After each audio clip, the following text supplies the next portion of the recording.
Just in time, I walked into the cabinet room where Chamberlain was sitting alone, and his demeanor was that of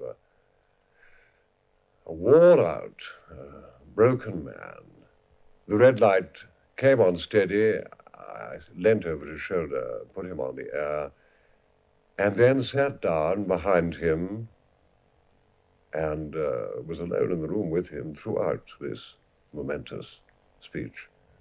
This morning, the British ambassador in Berlin handed the German government a final note stating that unless we heard from them by 11 o'clock, that they were prepared at once to withdraw their troops from Poland, a state of war would exist between us. I have to tell you now that no such undertaking has been received, and that consequently this country is at war with Germany. Nobody said anything for, must have been at least 5 minutes, I think. And then Mum sort of started to wipe her eyes. When it comes to England is in war with Germany, I tell you I'm going cold now. When I went then, cold right through I'm going, because of that word, war.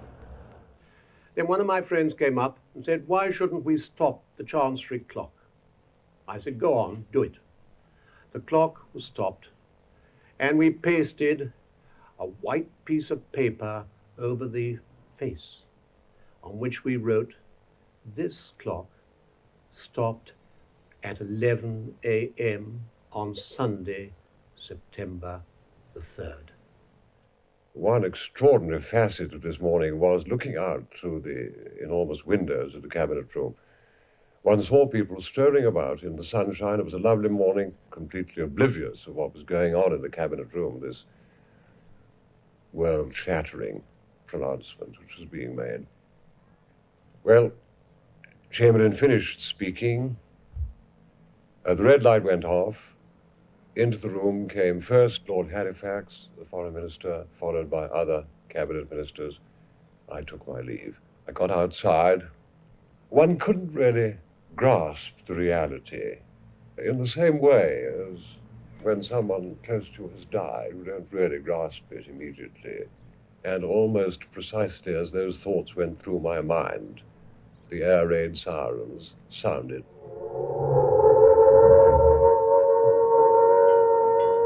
The only equipment we've been issued with to date was one tin hat and an armband.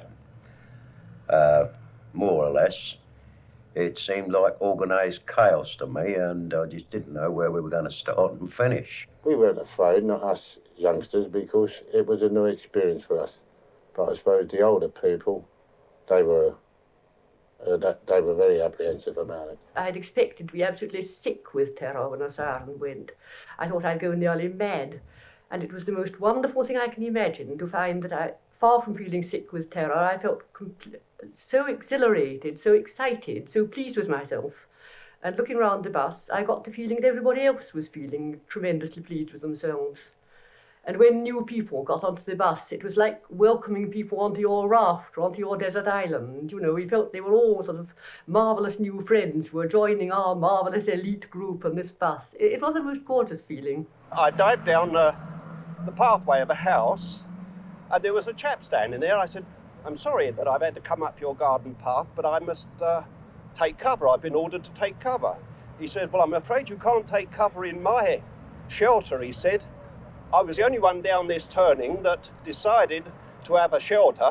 He said, as soon as the siren went, all my neighbours climbed over the back fences and went into my shelter. Look at them, he said, like a lot of bloody rabbits. Our very good landlady hurried us off to the shelter because she was convinced the Germans had arrived, but we found that it was the dog in the cupboard under the stairs banging its tail against the door.